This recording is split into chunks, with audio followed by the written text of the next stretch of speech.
Good morning and welcome to the Morning Spotlight Podcast. I'm your host, Mike Ham, coming to you, as always, from the Spotlight Studios here in Morristown, New Jersey.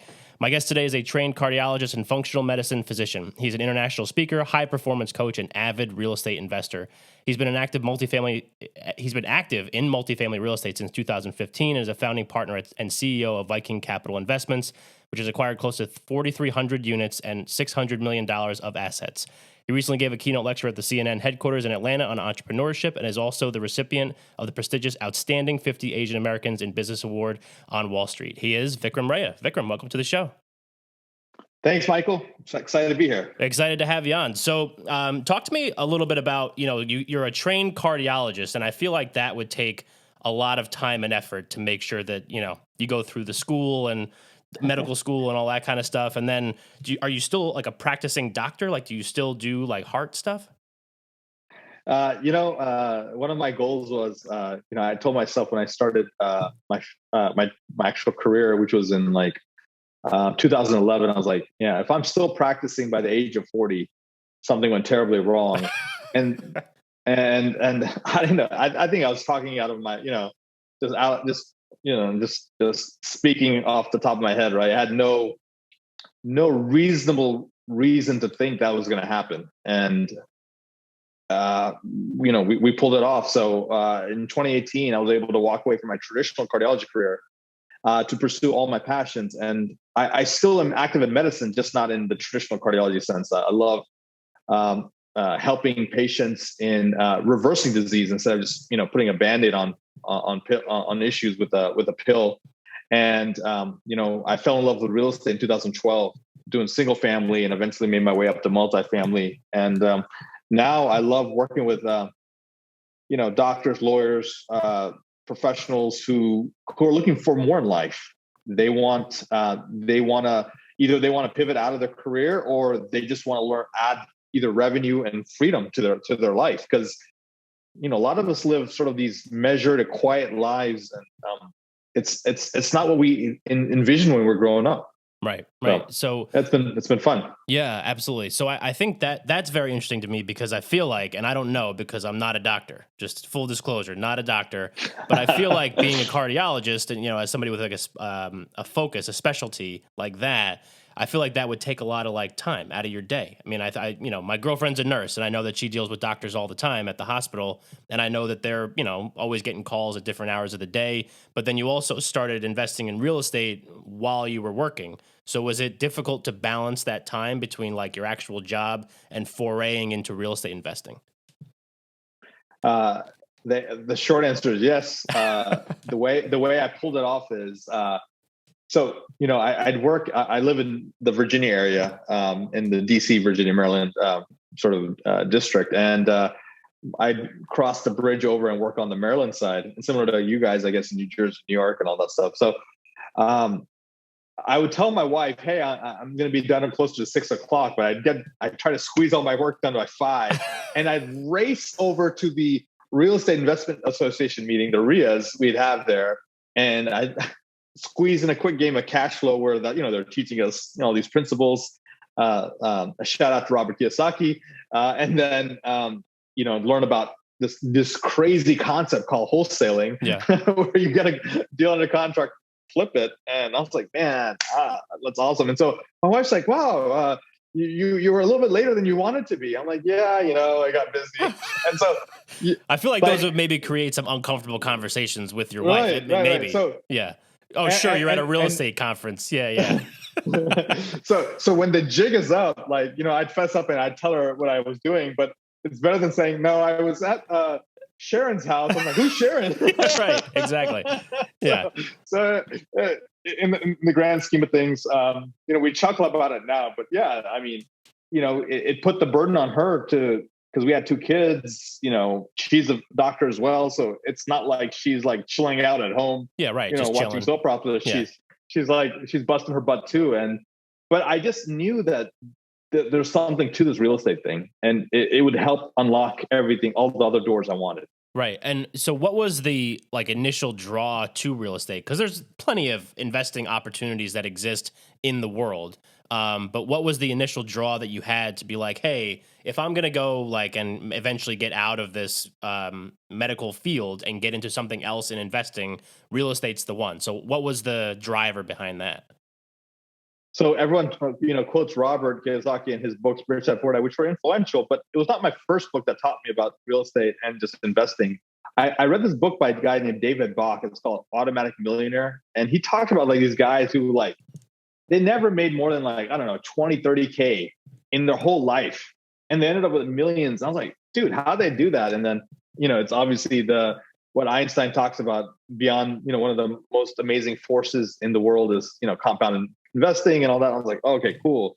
And so that was when I paid for my first coach my whole life. I had to borrow $8,000 from the bank and invest in this like coaching program. And I was like, dude, my wife was like, what are you doing? This is risky. Yeah. Like we were making, I was making 35K as a training medical, trainee.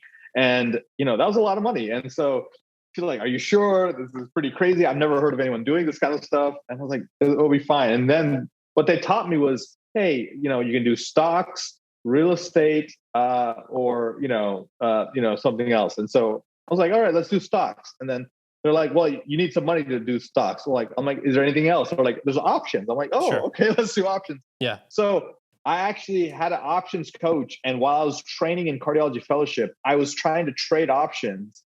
And literally about 8 months into it, I got my butt handed to me. And I was like, all right, this is not first of all, I don't even understand half the stuff. Like it was like butterflies and calls and puts. I'm like, oh my God, this is hurting my head. Yeah.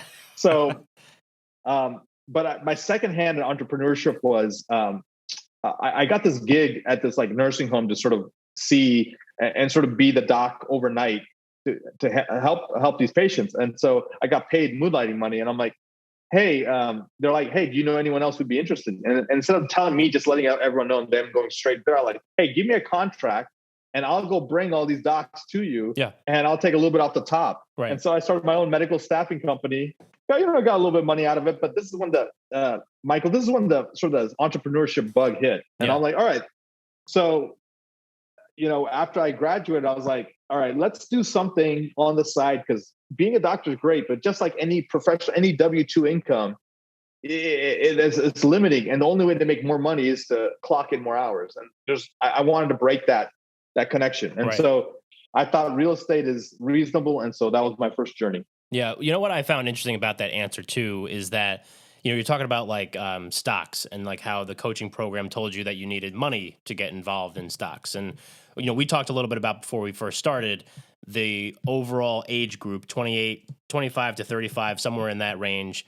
That's who listens to this show. And we've talked about it quite a bit on the show with various guests, that a lot of times you'll have like a multifamily syndicator or somebody that comes on here and they start talking about like, hey, if you want to get involved with my syndication, just have 25K, have 50K that you're just willing to just give up. Like I'm 30, I don't have that. And I know that's a problem, but I'm not a unique case in that way.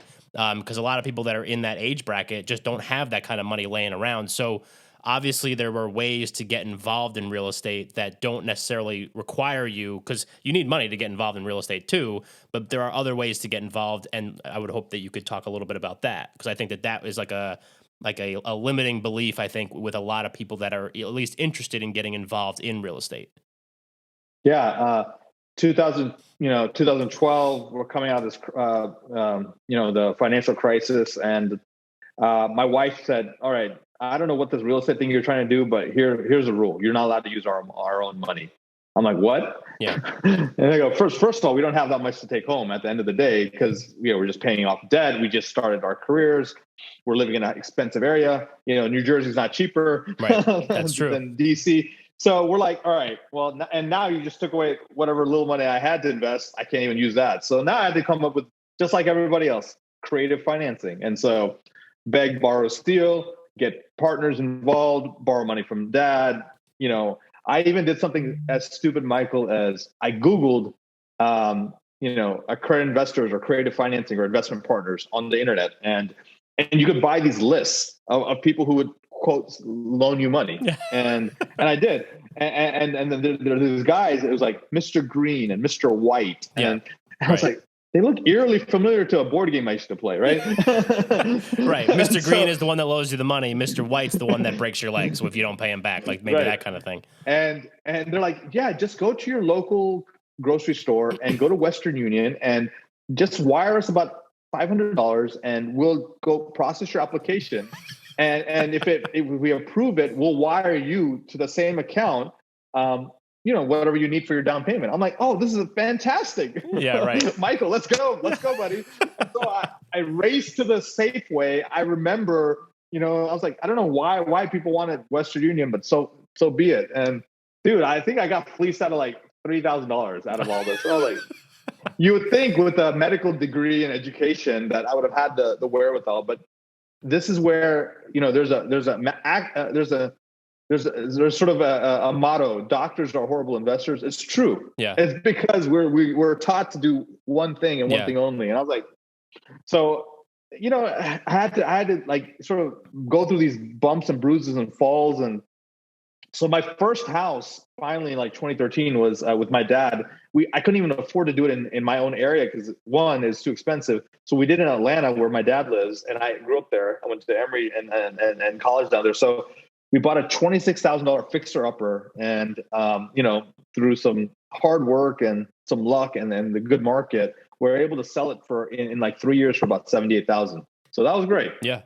So that was like, all right, this thing works. And then, we ended up building up a portfolio of about 30 homes over time. And the only way we did that was, fix one up, improve it, cash out, go to the next one. Yeah. And, we put a little bit of our own money in, but that was essentially what we did. Right. So at what point in that process, right? So you you at least find some success early on in like the single family home markets.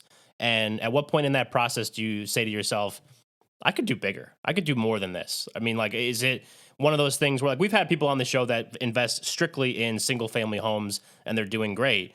But was it just something that you wanted to kind of pursue maybe more, maybe a bigger return on the investment? Was there something that you saw in those types of properties that, you were like, hey, this is it? Yeah. I wanted to figure out a way to like, scale, leverage and grow. And like, I just thought about it. Like, let's say I am successful at the single home thing. Do I really want to own 100 single family homes? I mean, that's a lot. Think about the taxes. Think about the the logistics of it is just like a nightmare. Yeah, it sounds like you might imagine driving around collecting rent on 100 homes. Yeah. I mean, yeah, you'll be sort of happy, but it was essentially it was a lot of work for some effort, and so like some income. But here's where like. I know there's some people who are, doing, different levels of jobs, but I was sort of in the point where like, look, if I just stick to my medical career, I can earn a reasonable living and feel very comfortable in my life.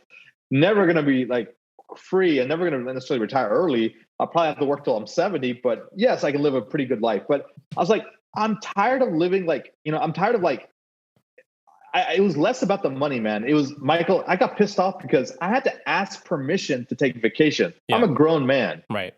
I remember I had to do that in school growing up, but like, in your mid 30s, if you have to ask permission to take a week off, like that sucks. And so I'm like, that's where this entrepreneurship bug came from. And like, I didn't fit neatly within the typical confines of like a clock in, clock out. Yes, sir. No, sir. Whatever you say. And that's it. And so I wanted that freedom. And I also wanted to scale. I wanted like, what happened was there's a guy from Boston and he was a multifamily syndicator and he gave a lecture at one of our RIAs and he goes, I'll show you how to without using your own money to raise capital, to buy bigger deals, 100 unit deals. And they pay you to do it.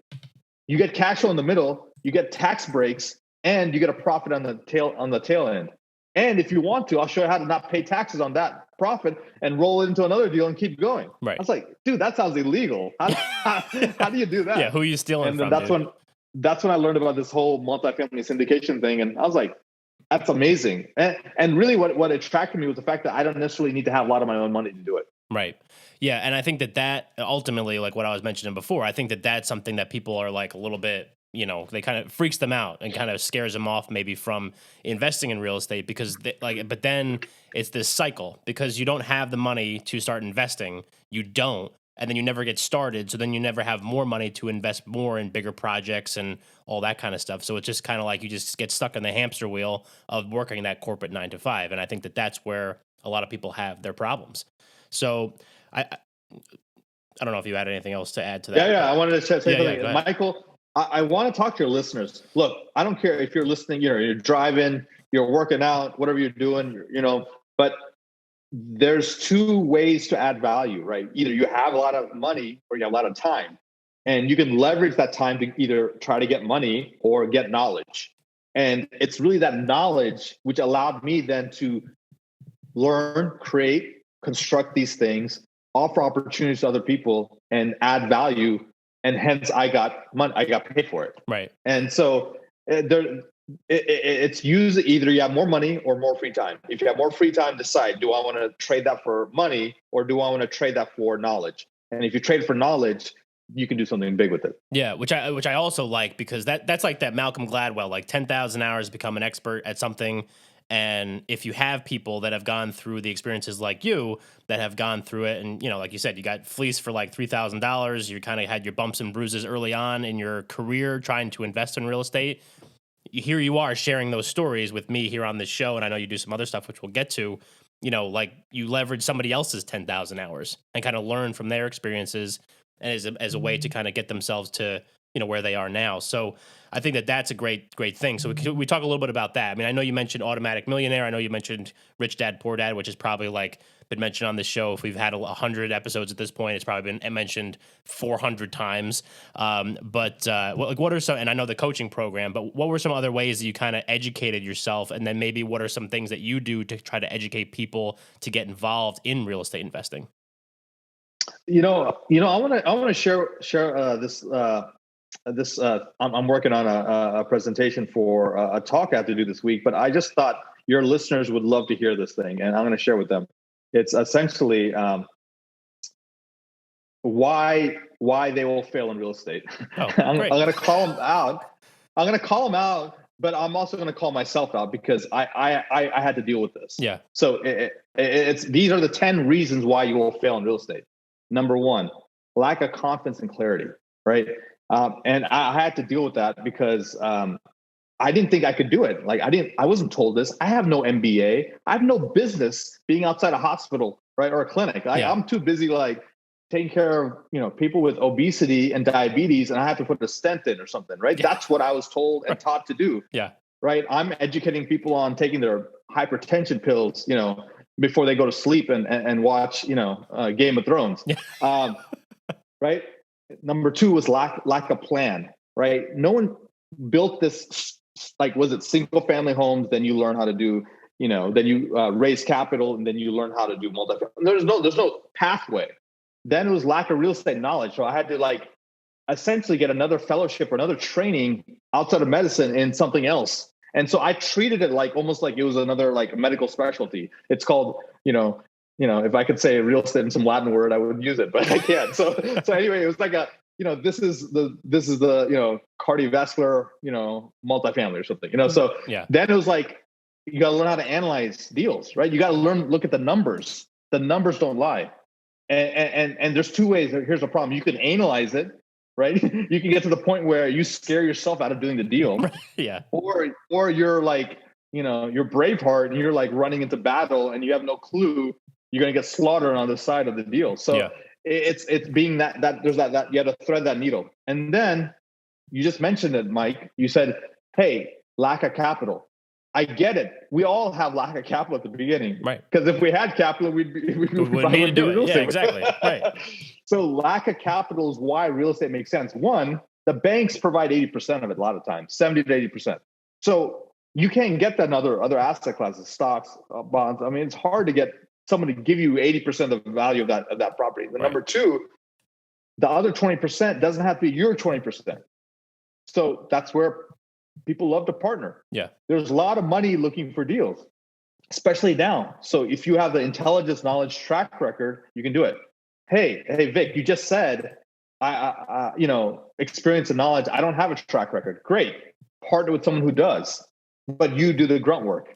Okay, Right. fine. That's what I did. So I partnered with another group who was already doing these multifamilies, Michael. And then I used their credibility. I'm like, here, my team and I have done X number of deals. Right. My team and I, right. We understand the Atlanta multifamily market, and here's what we're trying to do. Okay, but what happens if the investor starts talking to you? You don't understand what you're doing. I'm like, hey, investor X, that's a great question. I'll call you right back. Hey, this is they're asking me this. Like, what do I say? They're asking me about IRR. Like, I don't understand what that is. Is that like, okay, just tell them it's a 13 to 15% IRR, and we're going to do that. Okay, got it. Hey, so investor, yeah, exactly. So what we're going to do is give you 13 to 15% IRR over 5 to 7 years, and we may exit early and we'll refi. Okay, great. Then it was like, all right, now we're starting to do what we're doing. But then another reason why people fail, Michael, is lack of team. If you want to grow, leverage, and scale, and not just trade one like job for another, and just be like on the phone all the time with termites, tenants, and taxes, then you need to create a team. And so we started getting, I had a partner. So I think multifamily is a team sport, just like soccer, just like basketball, just like football. It's better when you start having partnerships and teams. And so I found a buddy, Ravi Gupta, and he was also a doctor who's sort of semi-retired from real estate. And I was like, but he was happy with his 2plexes and 3plexes. I'm like, dude, let's go to the next level. Yeah. And so we vibe together. 4, 5, and 6 are lack of perseverance, lack of mentorship, lack of stamina, and then finally lack of business system. So we can talk about it all, but I essentially had to address all these hurdles, Michael, to get to where I am. And it's almost like every level brings its own devil, and you got to just deal with it. Yeah, it's like with anything. The more you do it, the more you invest yourself into it. And I mean, like the time and doing you got to put the reps in. To take it back to the sports metaphor, you're not going to get good at anything without actually practicing it and doing it. It's like anything. So, and I think that's a lot of great stuff right there. So talk to me about maybe like over the course of your career in real estate, and we're talking about the knowledge side of it and the education side of it. At what point do you say to yourself, hey, I can do this, but I need to teach people how to do it as well? Like, when did you feel like comfortable enough to kind of now, I mean, we talked about it. You're at the headquarters at CNN or in Atlanta, you're giving another talk, you're putting together presentations. So like, at what point did you say to yourself, hey, like I have something to share because I've gone through these experiences and people need to hear these because this is what's going to help more people kind of get themselves involved in real estate? Yeah. I was very content just minding my own business and just, keeping my head down and just doing projects. But, people start noticing success, success leaves clues. They're like, all right, let's pick his brain. And I can't tell you how many, hey, can I pick your brain? And these like the 30 to 45 minute calls I would be having. And I'm like, I guess, people are thinking about me as sort of a thought leader. And, one of the things you want to do, guys, is as you start commanding capital from others besides your own capital or resources, is you want to have a thought leadership. And that's exactly what Michael's doing, right? 3 years ago, no one knew Michael Hamm, right? I'm assuming that was before your LinkedIn. People knew me, but I wasn't as big as I am now. Yeah. Yeah. I mean, people knew who Mike Hamm was, but I've certainly popped off, here in the last year and a half or so. Great job, Vic. You insult the podcast host. Right. Thanks for coming on. All right. This has been a great episode. Thanks. All right. Let's get to the next one. So let me rephrase that. So what I'm trying to say is Michael was well known in certain circles. Sure. Now he's become more of a national player. Oh, of course. And to become a national player, he created thought leadership. He created a brand, created authority, and he added immense value. He's not getting, paid for all this. He's putting time and energy, and he's connecting people, putting people together. He's educating. He's, empowering. He's motivating. And what's happening is now, when I want to get a title company or a title agent, I'm going to go to him, right? Yeah. Because he's shown me people, guys, remember this. People do business with people who they know, like, and trust. Right. That's exactly what it is. And so as that started happening for me, I was like, all right, I started getting on podcasts, I started speaking, and it was more of a natural progression. It was not something I was intentionally thinking, but like people were asking and it was great. And it's sort of a natural extension. You sort of want to pay it forward. I mean, the only reason I'm standing here is because I stood on the shoulders of giants and was able to see further. That's an Isaac Newton quote. Yeah. So people have mentored, from my father to my, real estate mentors to coaches and business coaches, all of this, the books I've read, Gary Keller's The One Thing has been a very influential book for me. I love that. I love reading Robin Sharma, 5 a.m. Club, all these things, Tony Robbins, I've been a big fan of. I've been to a lot of his conferences and things. So, you start shaping the mind, you start you're pouring all this goodness inside you. And eventually you start spitting out goodness, Yeah, absolutely. And also great save on the whole insulting thing, but you're absolutely right. I totally get what you're saying. I sell title insurance here in New Jersey. So I work for a national underwriter. So I can, refer deals out all over the country, but I was pretty much landlocked my first couple of years doing this job here in New Jersey because that's where my people were. And then all of a sudden I start doing this show and I have people like yourself and other people that I get that are real estate investors from different parts of the country, California, Michigan, Idaho, Alabama, Florida, all these other places. And now all of a sudden, like, I'm doing deals in other states. And that just comes from doing what you just said. And I think that's 100% true. And I think that one of the other things that I would wanted to hear from you is, like, as you're coaching people, what are some, like, of the key, the core components of, like, your coaching style or points or whatever that the term that I can't quite grasp. What are those key things that you're looking to coach people up on? Yeah. And this is something you guys can do as well. Like, if you have a piece of paper, or so you can make a mental image of this.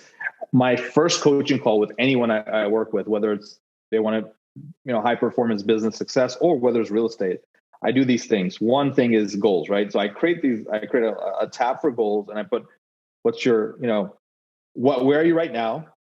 What's your, like, 90-day, 1 year, 3 year? And usually we do that with financial, but it can be with anything. Then we talk about career. What are the goals, careers or jobs they want to get into? Then we get into like their passions and hobbies and interests, because people sometimes sacrifice that, and that's the juice of life. Like, I want to know, like, what thrills you, And then we talk about their health and vitality in their relationships. And so those are, like, just goals. Then I sort of check in with them and say, hey, look, I have a concept called the 5 freedoms that I really believe, and it's a valuable sort of North Star for a lot of folks, because they want to achieve freedom. Freedom is really what we're going for. The money it's almost like a means, right? So, and the way you think about goals really is there a means goal or ends goal? Means goal is XYZ so that I can, right? It's always something leading to something else. And I eventually want to get to the end point. What is it that you were really chasing, And so the 5 things that I find most valuable are, time, right? Having time freedom. Next is location or geographic freedom. I mean, technically, Michael, you can probably work from anywhere in the world. Oh, yeah. I mean, you may not be limited anywhere. Right. And then it's financial, right? And is it financial freedom, or you want financial abundance? Do you really want to essentially, do what you want and not have to worry, right? Can you take a year off and go volunteer, overseas, and then come back and you're fine, right? And then it's vitality freedom. I don't believe in health. I believe in vitality. I want it to be like you're thriving, you're energetic, you have energy to burn. Energy is the new currency, I believe. And then finally, it's this unshakable, bulletproof mindset. Someone dies in your family, your wife and it doesn't work out. Something happens to your children, your business gets threatened with a lawsuit. You know what? You're just resilient. You're grounded. You can handle it. You can take any hit and you just keep going. And you have this equipoise and this sort of presence. And so I love that. And that's what I realized is true wealth for me. And so that's sort of my goal. That's sort of allowed me to do what I want to do. And then what I do, Michael, is then I look at the head trash. I create another tab and say, what are your limiting beliefs? What's the BS that's holding you back? Belief systems. What's the head trash that's weighing you down, that's whispering all these negative things in you while you're trying to go up this ladder of success? And then finally, I make people realize it's not the resources, but the resourcefulness. And I actually tell them who loves you, what books have you read, how big is your network that you didn't even realize, what are the experiences in your life that have driven you, what are your characters, your principles, your virtues that are really powerful. And when they see all of this on a piece of paper, on like one sheet, they're like, wow, I am really powerful. Yeah. I have real good clarity and confidence. Boom, I'm ready to go. Right. And then we come up with the action plan. Yeah. And so I think that, I mean, all of that was very cool. And I knew we were going to get to the 5 freedoms because I saw it on the website and I was like, I'm going to make sure that I talk to him about that. But can we also take it too from like a, you know, like a technical side? So like if people are interested in getting started in real estate, and we talked a little bit about it, and I know we kind of went through the freedom side. We went through the, you know, the 10 things why you're going to fail. But maybe like if people are, you know, we said before the types of people that listen to this episode, like, what are some things that you would recommend that they do right out of the gate to make sure that they set themselves up for success? I mean, obviously calling you for like the coaching side of it, but, you know, are there like, hey, you know, is it education? Is it networking? Is it, you know, how do you get yourself in the door to, you know, to make sure that you do these one things? Is create a financial goal. Number 2 is choose an asset class, choose your weapon, right? Do you want to do, people are actually surprised when they realize there's so many asset classes in real estate: self-storage, multifamily, industrial, mobile home parks. You can buy notes, fix and flips. There's so many different things. ATM, people buy ATM machines, and put those together. So figure out what's your flavor. Figure out someone who's already doing it has maybe a few steps ahead of you. Start modeling success. Educate yourself. And then figure out a way to get the capital you need, whether it's your own, borrowed, friends, partner, bank, whatever, and start small and get started. Within 6 months of you coming up with the idea of, hey, I want to do something, you should have purchased something. Right. And then it's iterating. It's slow improvements, iteration. The moment you actually invest and do something, you're real. You're not. There's so many people who are fake real estate investors. Until you buy something, you're not in the game. Get in the game. Yeah. And then what happens is you'll get guidance from either people further along than you, from books, from courses, from conferences, and you'll learn to figure it out, you know, and you'll also get experience. Experience is the greatest teacher. Now, hopefully you're not going to make any major mistakes. And that's why you need the courses, the conferences, the coaches, the mentors, whatever. That helps collapse time and prevent any major pitfalls. Yeah. Also, you said like the pick your weapon, pick your flavor type thing, like picking your asset class. Is that something that you believe that you should try to focus in on one over the course of your real estate career? Because we've had people on the show that just do one thing. That's all they do. They do multifamily syndication, let's just say. They don't do anything else. But then I've had other people on the show that kind of diversify and do a lot of different things. And I can kind of see both ends, because I feel like if, you know, you don't want to be the jack of all trades, master of none, but on the other side, maybe you can kind of like spread out your risk a little bit. I don't know if that's a real thing, but talk to me a little bit about that. Yeah, Michael, great question. I love that. And you know, I've struggled with that a little bit too. Like there was a period of time 2 years ago where we invested in a hemp farm. Okay. Right. I invested in we thought about doing a CBD distribution thing, and we're doing all these things. And I'm like, what has given us the most success? It was multifamily. I'm like, why don't we just stick to that? Yeah. And so I've touched a lot of different things, and then I went back to multifamily, and I think I essentially want to make it where it's running on its own, you know, and it's, you know, you go up this scale of entrepreneurship where you eventually leverage, grow the scale. You have a team running things, and literally you're truly an owner and not an operator. Right. Meaning I want decisions to eventually, because right now the chokehold of any business is the business owner. And so the more I can eventually remove myself from my multifamily business, the moment I've become a true owner. And so once you hit that point, I think it's safe to go try other things and, you know, bring them into your real estate fold, or separate industries. Right. Because once you understand business systems, you can literally go after any business and improve it. And there's a really good book, if a lot of your listeners want to read, it's called Traction. And it's really how, if you already have something going, this will help really formalize it and create a business operating system for you. But I have a quote, Michael, that I like to share with your listeners. Yeah, it's please. This: anything I touch turns to gold. The caveat is I have to touch it long enough. I like that. Right? I like that. Because shiny object, you want to touch everything. Right. And as soon as you let I'm a go big something, shiny object guy for sure. Yeah. It's about to, like, you know, it's almost like a seed that's kind of trying to pierce through and it's going to grow into a huge tree. But the moment you stop watering it goes right back down into the soil. Yeah. So you got to water things. You got to let them mature. And then, yes, go ahead and experiment. Right. Okay. So I'm going to ask you this question, and this may be a hard question to answer, or it might be an easy question to answer. I have no idea. It's going to be somewhere in the middle, but I just thought of it as you were giving me that answer. So I mentioned to you before and during this episode, and the listeners know, the spotlighters know, that we've had several multifamily syndicators on this show over the lifespan of this show. So you told me before we started that you're launching a fund soon. I think you said it's coming up soon. Like, how does someone, when they decide like, hey, I'm going to invest in one of these multifamily syndications and I'm going to give my money to somebody, how do you pick the person that's the right person for you? Yeah, good. That's a really good question. You really got to vet the sponsors, because in the end, you have to have trust in the operator.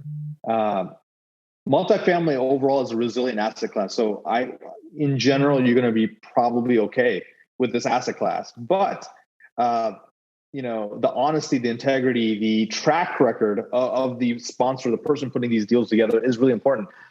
And if I were you and I'm putting my hard-earned money into maybe the $25K that I struggled to save over 5 years, and I'm about to give it to somebody, I'm going to be damn sure that they know what they're doing. And maybe they're investing in an area that either I'm familiar with or I know is a good emerging market, a hotter market. Number two, I like how they report, and it's a track record. Maybe I would say they should have at least done at least 5 deals. Yeah. Because after the 5th deal, pretty much you start getting a system. You figured out what works, what doesn't. And then here's a good question I would ask, and this may be something probably that no one's ever told them. How many times have you missed distributions to your investors? Yeah. So that's a really powerful question. Right. And it's not the fact that, and don't disregard them if they say, hey, man, one time we couldn't make our distributions. Yeah. Great. Why was that? And what happened? And how did you handle that? Yeah. Because look, I'll be the first one to tell you, we've done, I think, 23 deals between my partners and I all together at Viking Capital. We've had deals that are tough, like that went quote unquote sideways. But even in the sideways deals, we did whatever it took to take care of our investors first. Right. And we sacrificed everything on the general partner side and took care of our LPs, our limited partners. And that's why they're still with us. Yeah. And we have almost a 60 to 70% reinvestment rate in our deals. So that's pretty high. Yeah.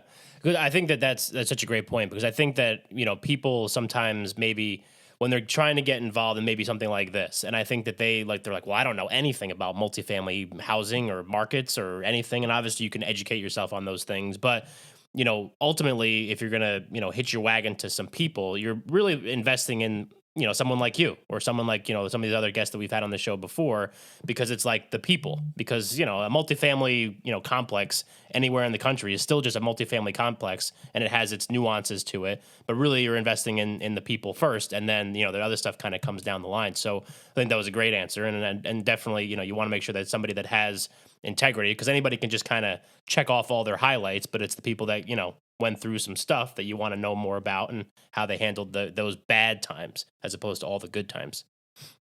And I'll tell you another thing, Michael. I even though I do my own deals, I invest in other people's deals passively. Right. So I'm a limited partner in 10 deals. And so, there's a new group I invested with in Phoenix. We checked them out. We checked their website. We looked at it. I looked at the deal. I understood if it made sense. I understand the Phoenix market's on absolute fire. So even if these guys are even half good or half know what they're doing, I'm going to be fine, because I think the market's going to carry me. But it's just good to know them. And then I asked a couple of people who invested with them, hey, what do you think about these guys?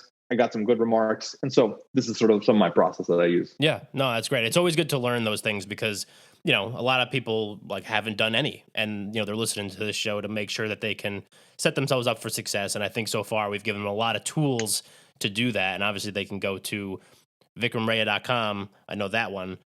They can learn more about you there. There's a website plug right in the middle of this episode.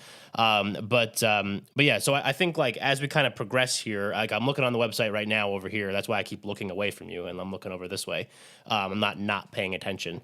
But so one of the things, we always like to talk about goals with people too on this show, especially entrepreneurs and all that kind of stuff. And I'm looking on here, and it says his vision is to get to the elusive $1 billion of acquisitions in the next 3 years. So that was part of like, I guess this is like a bio or something. So is that part of your goals? Like, do you have other goals? Like, talk to me about how you kind of Sure. like go through that whole process. Yeah, like obviously, all of us on this show, we have goals for ourselves, for our families, our health. There's all sorts of goals. So, what I've done, sort of, I'm about to do this. So, most average players, what they do is they wait till New Year's and then they start thinking about goals. Yeah. I know the spotlighters on this show are not average, and if they're as astute as I think they are, they're going to do what I'm going to do, which is start planning your year now. This is fourth quarter. Yeah. So you're starting to plan 2022 right now. So I'm thinking you take a weekend out, you take a day out, you take a couple of hours out, you start coming through your goals and ideas. So what I recommend is really, analyze this year. How did it go? Did it go according to plan?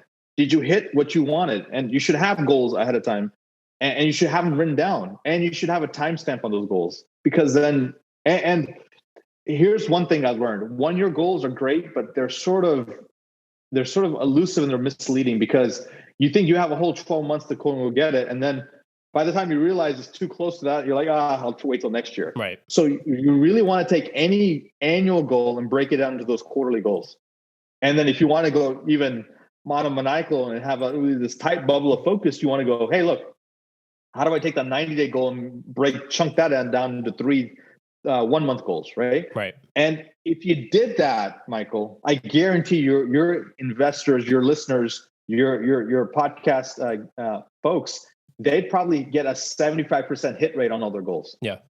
And so back to my goals, what you're asking, one of my goals is to get about 23,000 units. And we did this through that book, EOS, Entrepreneurial Operating System by Gino Wickman, Traction. It sort of takes a person, takes them through this whole thing. And it has like there's a free download on the website, and it's called the Vision Traction Organizer, and tells you 10, 5, 3, what is your vision, mission, all that kind of stuff. And so it's nice to look at that periodically. I also have a dry erase board in my office where I literally am writing things at the beginning of the year. I put a picture of something there, and I'm checking in every couple of days, looking at the board saying, hey, okay, I've done this one. Okay, I'm still need to work on that one. And it really, it's amazing. My wife used to think this is all farce, and it was too woo-woo, right? Right. But we've consistently, crossed out so many goals over the years that she's like, all right, go ahead and put it on the board. It's going to happen. Yeah. Now she's a firm believer in these things. And so, The Secret didn't go there's that movie or the book Secret, it didn't go so far. It didn't talk about execution. So execution is worship. You got to execute. So my goal is, I want a certain number of units, but another goal is to eventually bring in a professional team to run the Viking Capital. And I just want to stay on as a founder and be a visionary for the company. Yep. And then one of the big goals this year was to do a charity. And we're launching our Raya Family Foundation. And so, awesome. We've been doing a lot of charities, but they've sort of been, not haphazard, but they're sort of all over the place. And I sort of want to sort of rally around like one cause that I really believe, and then go deeper with the cause versus shallow with the many causes. Right. And then, I have another company called Limitless MD where I coach, doctors, entrepreneurs, and sort of these professionals in something. And I want to grow that because it's fun for me. Like if I had all the money in the world and all I did was what I had to do with my free time, it would be this like helping up level people, coach people. And I didn't realize it, but I've been doing it for the last 15 years. I'm just quote unquote getting paid for it recently. Right. Yeah, but exactly. It's sort of fun. And then the final thing I have, if I could, is I have a company called Vitology Institute where, beyond just traditional medicine, I've done this functional integrated medicine, but now I want to basically take people, and there's a lot of people out there with the dad bods, and they're not quote unquote unhealthy, right? But they want to live this next level of health and energy because their kids, because their wife, because they want to feel better. They want more confidence. And they want to live to 100 because they have a lot of things they want to do. right? So I want to help those people through a medical protocol I'm creating. So. Oh, very cool. So you got a lot going on. You are a busy guy for sure. So we've talked about a ton over the course of this episode, and all of it has been just off the charts. This has been a fantastic episode. So we're going to move this into our closing segment called Under the Spotlight. So the Spotlighters have been listening to Mike Ham and Vikram Raya talk for the last however long, 45 minutes or so. So what would be one thing that you would want the Spotlighters to walk away from this episode with? So you're under the spotlight. Yeah. I gave this challenge to one of my coaching clients, and I want to give it to all the listeners of the Spotlight podcast. It's this. There's a thought experiment that I've done 2 or 3 times in my life that have completely up-leveled me. There's 2 actually, but I'll start with one. One is called the 21-day no complaint challenge, no complaint diet actually. So it's literally no criticism, sarcasm, or gossip for 21 days. So you wear like a bracelet or something on your wrist. And if you make it through the day, great. You keep it on the same side. And the goal is to go 21 days in a row and do this. And if you do, literally your whole life completely opens up. You get joyous, you get happy. Here's the interesting thing. I did this twice, Michael. First time, it took me 8 months. Second time, it took me 6 months. Okay. That's pretty good. To go 21 days without, doing that. It's crazy. Yeah. And it's because we just have this slant towards negativity, and it's a survival bias, right? It's like, hey, we need to figure out what's wrong so we can stay alive. Right. But that's like our reptilian brain talking. So. Yeah. And then here's the second challenge. If you would indulge me. I'll allow it. Yeah, for sure. So you want more money? Then do this abundance challenge with me. So figure out a number that you feel comfortable with, whether it's $100 for the month or $1,000, whatever you feel. But divide that over 30 days and literally give that away. Like, so if it's like, let's just for simple numbers, like $1,000, right? What is that? $1,000. That's like what, 30, is that 30, like $35 a day or something. Yeah. So imagine donating $30 to here, to a cause online, to a person walking down, just giving it away. And what it's doing is you're getting out of scarcity and going into this abundance zone, zone of fulfillment, zone of abundance, zone of generosity. And you just feel and vibrate at such a different frequency that at the end of that time, something will happen. Like whether you get a check in the mail, you don't realize, it's just going to come back to you. And what happens is it just gets people out of this like sort of lower vibration that sometimes we sometimes get ourselves in. So those are my 2 challenges. Yeah, I like that because I'm a firm believer in the idea that like the more good you put out into the world, eventually like good tends to come back to you. And not that you're doing it because you're seeking it out, but you're doing it because it just like, it feels good to help people. It feels good to kind of be generous and put yourself out there for other people. And then when when you vibe with somebody, which I feel like we vibe, so like you attract the people that match that vibe. So then you're surrounding yourself with people that are like you. And I think that's a 2 great challenges. I will try them. And then we'll see how they go. I might take a long time for the complaint one, but we'll see. So, all right. So this has been great. So before we let you go, let's hit people with the link. So if they need to get more of you, where can they go to get more of you? Yeah. I have a podcast coming out soon. It's called the Limitless MD podcast. So be on the lookout for that. But in the meantime, DM me on LinkedIn. I have something called linkwithvik.com. That's LINKWITH Vik.com. That's where you can find me. You can just, it's a direct connection to me. My real estate company is called Viking Capital. You can reach us at vikingmultifamily.com. And my personal website is vikramraya.com. That's VIKRAMRAYA.com. We have newsletters. We have tons of information there. So yeah, check us out on any of those sites. Awesome. So I'll make sure that I put all those links in the show notes along with the morningspotlight.com and the morningspotlight@gmail.com, the website and the email address of this show. If for some reason you want to go through me to get to Vikram, that would be totally fine. Vikram, thank you so much for coming on with us today. This has been such a great episode. I really appreciate it. Thanks, Michael. Of course. And the Spotlighters, thank you for listening, and we will catch you next time.